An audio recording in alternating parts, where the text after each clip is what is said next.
A lot of people think, my website's not working, we're not getting people to our church, we need a new website design, or we need a new website platform. Look, your design actually does not matter that much. Consider this.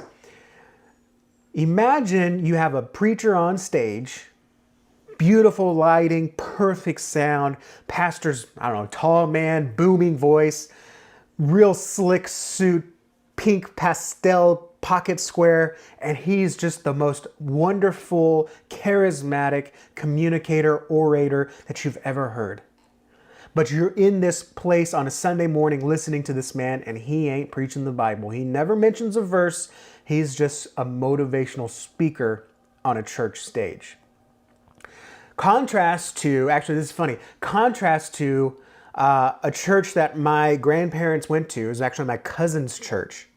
And the preacher gets up and he's in Birkenstocks, shorts, and a t-shirt, okay? And my grandparents, conservative people visiting my cousin's church, didn't know what to expect, didn't really care for a preacher that dressed like what they said, a bum. But, you know what they said? They said that preacher dressed like a bum, but boy, did he present the gospel. Boy, could he preach. He reached some souls that day. So many people were coming down to confess and repent. So would your church, would you pastor, if you had to pick, I hate playing opposites here, would you rather be the sharp-dressed motivational speaker that doesn't actually share the gospel, or would you rather be the bum that actually preaches the gospel that saves lives? Now, I put those two opposites in front of you to show that, if you had to pick, you're going to pick, like a guest speaker, you're going to pick the bum that preaches the gospel. I'm not saying I'm not saying I think he's a bum, the grandparents think he's a bum. I just think that's a funny way they put it.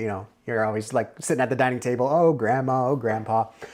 And the same way that I present the two opposites, the same way church websites are kind of presented right now, okay?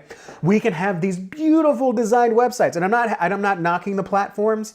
There are some great church website platforms out there, but they present the problem that your design is what's getting in the way. That's like saying no one's getting baptized at your church, pastor, because you're not dressing nice enough. What it really is your content is not speaking or resonating to your community in a way that compels them to take action.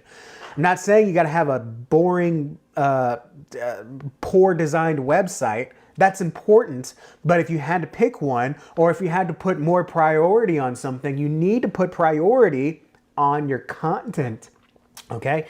And again, going back to that, would you rather, if you had a guest speaker come, would you rather have a well-dressed motivational speaker, or would you rather have the guy that preaches the gospel, right? And so your design doesn't matter as much as you think it does, because what brings people to church is not your website design, okay? No one comes to your church website that becomes a guest. No one says, what a beautiful website. Let me go to that church. No, what they say is, I want that. Okay? Whether they're looking at your pictures of your people, the events that you have, the plan a visit page or what to expect page, there is something there that they are reading that says, okay, this is possibly for me, right? And if you're getting people coming to your church, that's fantastic. Imagine how many more would come if you actually put some intentionality into your website content that communicates in a way to them, this church is here for you, Christ is here for you, we're going to guide you to him, to this ultimate fulfillment, and yeah, and we're the place to come. So come and see, or we'll go to you, find us here, right? However you want your content to be laid out, okay? Your design doesn't matter that much, because a lot of people, this, pastor, you may have switched designs in the last 10 years 2 or 3 times, and you're seeing the same results. Baptisms are stagnant, guests are just stagnant, plateaued, maybe even declining. The problem is not your design, it's what you're actually saying on your website.